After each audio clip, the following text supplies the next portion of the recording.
Bismillahirrahmanirrahim. Quote of the day is have more than you show, speak less than you know. Assalamualaikum everyone. I am Dr. Shajia Javed, PGR Community Medicine, and I am going to do the critical appraisal of an RCT article using consort checklist under supervision of Professor Dr. Saira Afzal. This is a consort checklist according to which we are going to do the critical appraisal of this article named Rapid Multiplex PCR Panel for Pneumonia in Hospitalized Patient with Suspected Pneumonia in the USA, a single center open label pragmatic randomized control trial. First, I'm going to read the abstract of the article. Background. The clinical utility of the rapid multiplex respiratory specimen PCR panels for pneumonia for patients with suspected pneumonia is undefined. We aim to compare the effect of the BioFire film pneumonia panel with the standard of care testing on antibiotic use in a real-world hospital setting. Methods. We conducted a single-center open-label pragmatic randomized control trial at the Mayo Clinic, Rochester, Minnesota, USA. Hospitalized patient with age greater than 18 with suspected pneumonia from whose expectorated or induced sputum, tracheal secretion, or bronchoalveolar lavage respiratory culture samples, one per individual, could be collected during the index hospitalization were eligible for the inclusion. Samples from the eligible participants were randomly assigned in a 1:1 ratio with a computerized tool to undergo testing with either the BioFire film in ammonia panel, conventional culture, and antimicrobial suspectability testing in the intervention group, or the conventional culture and antimicrobial testing alone in the control group. Antimicrobial stewardship review in both the groups involve an assessment and recommendation for the antibiotic modification based upon the clinical data results from the BioFire film in ammonia panel. The primary outcome is the median time to the first antibiotic modification within 96 hours of the randomization. It is assessed with the Wilcoxon-Ransom test and analyzed in a modified intention to treat population. The trial is registered with clinicaltrial.gov with this trial number. Findings. Between September 15, 2020 to September 19, 2022, 1547 participants were screened for eligibility. Out of these, 1152 participants were included in the modified intention to treat analysis. 589 were in the control group and 563 in the intervention group. For the modified intention to treat population, median time to any first antibiotic modification was 20.4 hours in the intervention group and 25.8 hours in the control group, p-value 0.076. Median time to the isolation of the antibiotics against gram-positive organism was 10.3 in the intervention group and 26.4 in the control group. Median time to isolation of the antibiotics against gram-negative organism was 17.3 in the intervention and 27.2 hours in the control group. Median time to any antibiotic distillation didn't differ between the groups. Median time to the first distillation of the antibiotic against gram-positive organism was 20.7 hours in the intervention and 27.8 hours in the control group, while the median time to first distillation of the antibiotic against gram-negative organism did not differ between groups. Interpretation. Clinical use of the BioFire film in ammonia panel might lead to the faster antibiotic acceleration for both the gram-negative or gram-positive bacteria and faster antibiotic distillation directed at the gram-positive bacteria. Additional research is needed regarding the antimicrobial deceleration, especially when antibiotics with broad-spectrum gram-negative bacteria are being used by the use of the rapid diagnostic in the patient with a low respiratory tract infection. The funding was done by the Biomedics Lab and the role of the funding source. The funder of the study had no role in the study design, data collection, data analysis, data interpretation, or writing of the manuscript. If we move for the first part of the checklist, which is about the title and abstract, the point 1A asks us about the identification as a randomized trial in the title. Yes, this title mentioned randomized control trial as seen on page number 1. 1B is about a structured summary of the trial design, methods, results, and conclusion. Yes, this abstract provides a clear summary of the objective, methods, and outcomes in a structured manner as seen on page number 1. Now let's move towards the introduction. Introduction. Clinical practice guidelines for the pneumonia recommend the use of the cultures to modify antibiotics. However, the culture-based methods are time-consuming and have low positivity rate. In an attempt to mitigate the deficiency in conventional cultures and antimicrobial suspecting test rates, faster and potential more accurate nucleic acid amplification tests, such as the BioFire film in ammonia panel, is being developed for the detection of the common pathogen causing pneumonia with the selective antibiotic-resistant determinants. Small studies suggested that the respiratory gnats might decrease the inappropriate antibiotic use and duration, and the clinical impact of these costly tests remain undefined. We aim to assess the effect of a commercial multiplex PCR panel compared with a conventional culture in AST in a real-world hospital setting. We hypothesized that the biofire film in ammonia panel was associated with increased and faster identification of microorganisms causing lower respiratory tract infection with key antibiotic resistant determinants. And in conjugation with antimicrobial stewardship review would improve the time to antibiotic modification. Methods, study design. We conducted a single center, open label, pragmatic, randomized control trial at the Mayo Clinic, Rochester, Minnesota, USA. Primary clinical care team made all the decisions regarding the patient management, including testing of antibiotics, and antimicrobial stewardship program member review all the participants. The participants who were younger than 18 years had poor quality gram strain, had previous positive respiratory culture in the 7 days before the study, had been previously enrolled in the study, not provided with the Minnesota Research Authorization, or were affected by the Global Data Protection Regulation were excluded from the study. Primary clinical care team diagnosed the pneumonia on the basis of clinical and radiographical findings. Pneumonia was defined as community acquired if acquired in the community, hospital acquired if the onset was at least 48 hours after the hospital admission, or ventilator associated if the onset occurs at least 48 hours after the intervention. All the participant data, including the baseline characteristics, information on hospitalization, admission to the ICU, microbiological results, and the details of the antibiotic therapy were obtained from the electronic health record. Now the second part of the checklist is about the introduction, which asks us about the background and objectives. In the 2A, it asks us scientific background and explanation of rationale. Yes, this introduction provides a detailed rationale for conducting the trial, focusing on the limitation of the conventional methods for diagnosing pneumonia, and outlines the need for the rapid diagnostic and their potential impact on the pneumonia treatment on page number 2 and the 3. To be specific objectives or hypothesis, yes, the study aims to evaluate the effect of the biofire film in ammonia panel on antibiotic use on page number 3. In the method section, the third part is about trial design. 3A, the description of trial design, including allocation ratio. Yes, the study described as single center, open label, pragmatic randomized control trial on page number 2. 3B is about important changes to methods after trial commencement with reasons. No mention of significant changes to methods after trial commencements are not explicitly addressed in the text.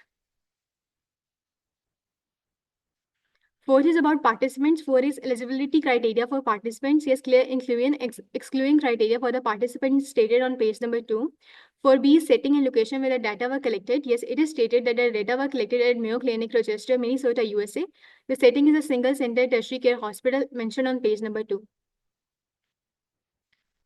Randomization and maskings. Samples from the eligible participants were randomly assigned in a 1:1 ratio to undergo testing with either the biofire film in ammonia panel plus conventional culture and AST in the intervention group, or just the conventional culture and AST in the control group. Samples meeting the inclusion criteria were randomized by laboratory technologists with a computerized tool. Randomization was stratified by a specimen type for equal representation across the study group. Only the first specimen collected from each study participant was randomized. Study participants, ASP member, and primary clinical care team, including those who were assessing the outcomes and analyzing the data, were unmasked to the group assignment given the visibility of the biofire film in ammonia panel results in the electronic health record. Procedure. Respiratory specimen were placed to sheep blood, chocolate or eosine methylene blue agar and incubated at 35 degrees Celsius for 2 days with the first examination of 16 to 24 hours of the incubation and the result reported semi-quantitatively. The biofire film in ammonia panel used in the study did not include the SARS-CoV virus and was performed per package insert in suction 24 hours per day, 7 days a week with the results reported in the electronic health record. The viruses were Legionella pneumoniae, Chlamydia pneumoniae, and Mycoplasma pneumoniae. They were reported as present or absent with the other bacteria reported quantitatively. Outcomes. The primary outcome was mean time to the first antibiotic modification within the 96 hours of randomization. However, given that the data was not normally distributed, median values are reported instead of the mean. Time to exhalation was calculated at the time from randomization to the time that exhalated antibiotic was first administered, whereas the time to deceleration was the time from randomization to the time to the last broad-spectrum antibiotic administered. Secondary outcomes within 30 days of the randomization were mortality, hospital length of the stay for the participants alive at day 30, length of the stay in ICU, ventilator-free days, duration of the broad-spectrum antibiotic therapy within 96 hours of the randomization, mean time to antibiotic exhalation or deceleration within 96 hours of the randomization, further defined by gram-positive, gram-negative coverage or both, acquisition of the new multi-drug resistant organisms with and without the hospital-acquired infection, and hospital onset infection with Clostridium difficile. We also performed a post-hoc analysis to assess the concordance in time of of positivity on panel organism identification in AST between the biofile film in ammonia panel and conventional culture plus AST. Additional post-hoc analysis were also performed on the median time to the first antibiotic modification in the participants with no pathogen detected in either group by any method. Statistical analysis. This study was designed to detect a difference in the primary outcome. The modified intention to treat population was used to evaluate the effect of the biofire film array ammonia panel and included participants whose specimen met all the eligibility criteria and no exclusion criteria. Cohort of the participants were assessed separately. We calculated the mean difference with 95 confidence interval in time to the first antibiotic modification with the 96 hours following the randomization in both the groups and all the study participants, including those who died within 96 hours, the earliest time of the antibiotic modification. The Wilcoxon-Ransom test used, since the data was not normally distributed, was the primary test used to assess whether the median values of the primary outcome were different between different groups. Among the specimen randomly assigned to the intervention group, comparison of the proportion of the specific microorganism detected were performed by the McNemar test. All the cumulative distribution function with the pointwise of the 95 confidence interval. All the tests were two-sided and a p-value of less than 0.05 were considered statistically significant. We performed all the analysis using the SAS version 9.4. The trial is registered with the clinicaltrial.government. Now moving towards the other parts of the checklist. The point 5 is about intervention. It states that the intervention for each group with sufficient detail to allow the replication, including how and they were actually administered. Yes, detailed intervention using the biofile frame A ammonia panel versus standard case mentioned on page number 3 and 4. 6 is about outcomes. 6A states completely defined pre-specified primary and secondary outcome measures, including how and when they were assessed. Yes, the article mentioned that part in detail on page number 4 and 5. 6B, any changes to the trial outcome after the trial commencement with reason. No, this article doesn't mention any change to the pre-specified trial outcome after the trial began. 7 is sample size. 7A, how the sample size was determined. The sample size was calculated to provide 80% of the power at the two-sided of the alpha of 0.05 to detect a difference in the primary outcome. A total of the 1200 participants, 600 per group was planned to ensure at least 200 valuable participants with positive result in each group mentioned on page number 4. 7B, when applicable, explanation of any interim analysis and stopping guidelines. No, there is no mention of interim analysis or stopping guidelines in this article. Point 8 is randomization sequence generation. 8A is method which is used to generate the random allocation sequence. Yes, it is mentioned that the allocation sequence was generated using a computerized tool on page number 3. 8B is type of randomization, detail of any restriction. Yes, it is mentioned in the article that the randomization was stratified by the specimen time to ensure the equal representation across group along page number 3. However, no explicit mention of the block size or additional restriction is present in the article. Number 9, allocation concealment mechanism. Mechanism which is used to implement the random allocation sequence, describing any steps which are taken to conceal the sequence and the intervention was assigned. The allocation was implemented by the laboratory technologists using a computerized randomization tool on page number 3. However, there is no explicit mention of additional steps that were taken to conceal the allocation sequence until the assignment of intervention. Point number 10 of checklist is about implementation. It states who generated a random allocation sequence, who enrolled the participants, and who assigned the participants to intervention. In the article, it is mentioned that the sequence generation was done by the laboratory technologist identified in the text as APS and ADD using a computerized tool. The the participants were identified and enrolled based upon the eligibility criteria by the primary clinical care teams. Intervention assignment, laboratory technologists assigned participants to the intervention or control group based upon the randomization sequence mentioned on page number 3. Point number 11 is about blinding. 11A states, if done, who was blinded after assignment to intervention, for example, participants, care providers, or those assessing the outcome, and how. Since the study was open label, meaning there was no blinding, was implemented, participants, care provider, and those assessing the outcomes were aware of the group assignments mentioned on page number 3. 11B, if relevant, description of the similarity of interventions. No, the interventions were not similar. Point 12 is about the statistical methods. 12 states statistical methods which are used to compare the group for the primary and secondary outcome. Yes, it is mentioned in the article that the primary outcome was time to the first antibiotic modification was analyzed using the Wilcoxon-Ransom test due to the non-normal distribution of the data, while the secondary outcomes like mortality or ICU admission were compared using appropriate methods like chi-square test for the categorical and Wilcoxon-Ransom test for the non-parametric continuous data on page number 4 to 5. 12 these methods for the additional analysis such as group analysis and adjusted analysis. Yes, it is mentioned in detail that the subgroup analysis including examining the time to the antibiotic modification by specimen time, ICU admission, 30-day readmission, and pathogen detectant.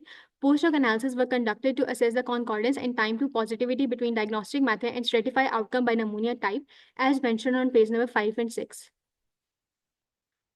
Moving towards the results, between September 15, 2020 to September 19, 2022, 1547 participants were screened for eligibility, from whom 118 specimens were randomly assigned, 582 to the intervention group and 599 to the control group. Among all the 1152 participants and randomization, median age was 64, 733 participants were men, 995 participants were white, and 727 participants had already been admitted to ICU.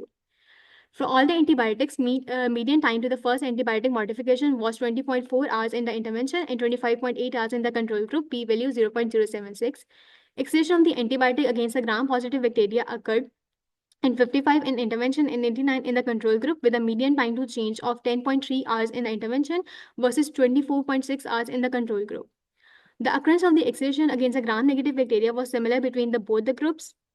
However, time to the first antibiotic modification occurs 17.3 hours in the intervention and 27.2 hours in the control group.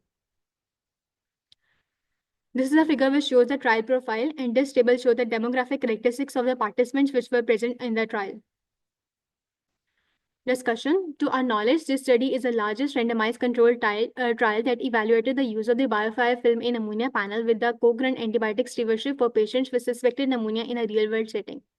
When analyzed specifically by the antibiotic directed at the gram-positive or gram-negative bacteria, use of the panel was associated with a faster time of the exhalation of antibiotics overall and deceleration of the antibiotics against the gram-positive bacteria.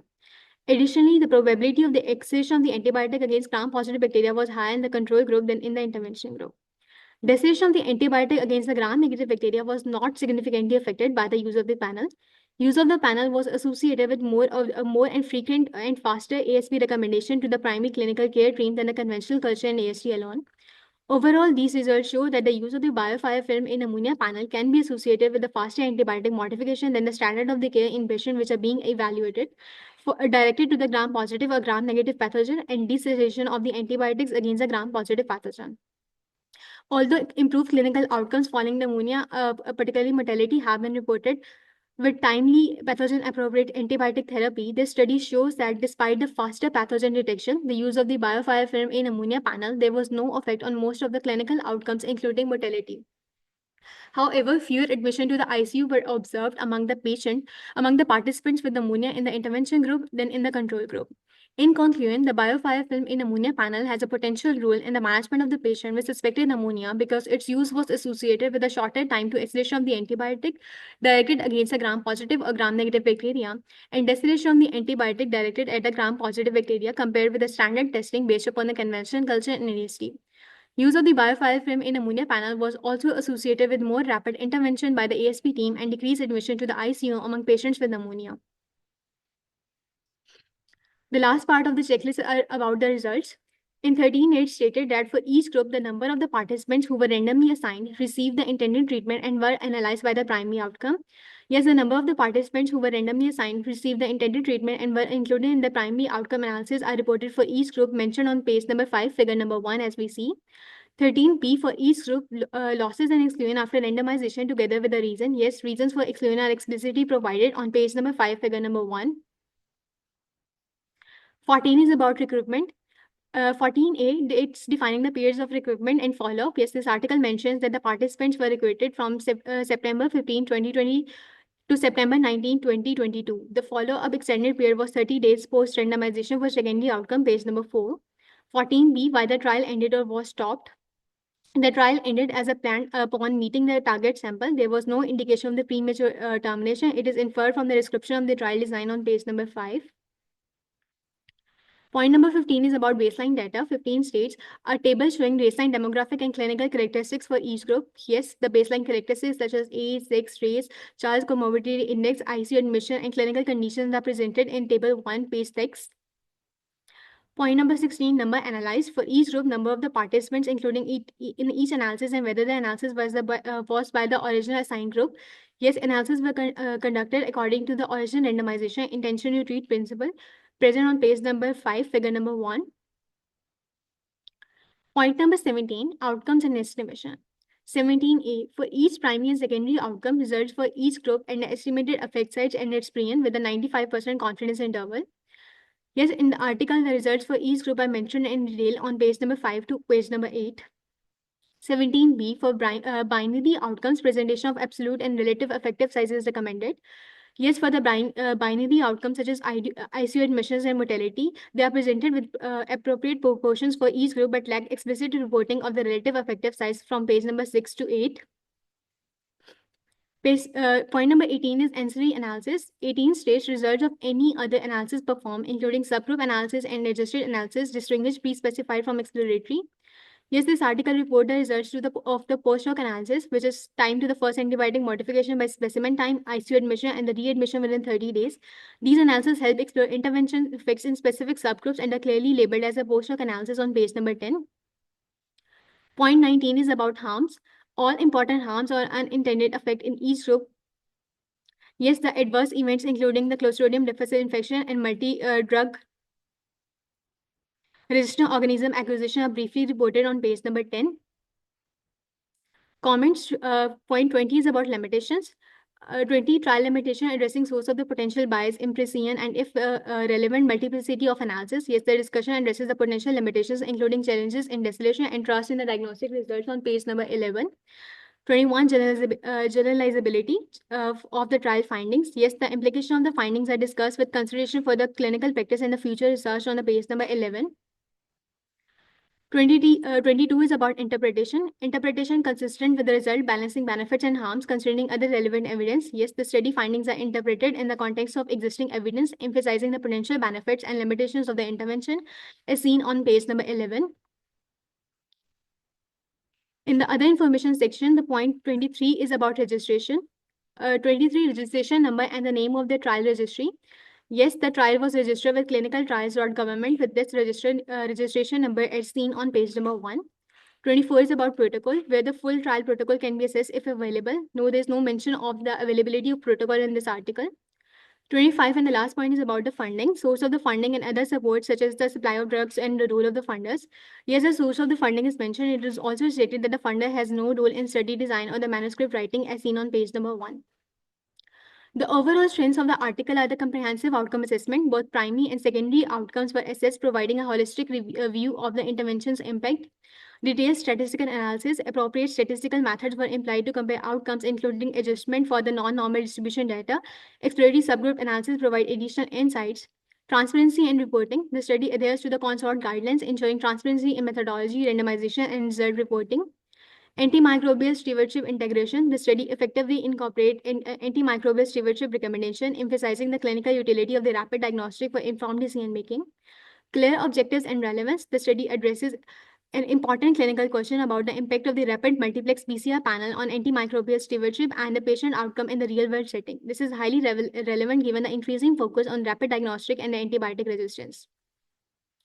Limitations. Single-center design. The study was conducted at a single institute, potentially limiting the generalizability of its finding to the other healthcare setting with a different patient population or resource availability. Open label design. The lack of the blinding among participants, clinicians, and outcome assessors may induce performance and detection bias, particularly in the interpretation and response to the test results. Distillation challenges. Despite the rapid detection capabilities of the biofire film in ammonia panel, the study reports limited success in de-escalating antibiotics for the gram-negative bacteria, highlighting the complexity of the clinical decision-making in that area. Limited data on the long-term outcome. While the study examined outcome like ICU admission and 30-day mortality, it doesn't assess the longer-term patient outcomes or the cost effectiveness of implementing the rapid diagnostic panel. Limited focus on the adverse events. While adverse events like Clostridium difficile infection and multi-drug resistant organism acquisition are briefly reported, there is no detailed analysis of unintended consequences of the intervention. This is a link to the YouTube channel where this presentation will be uploaded. Thank you.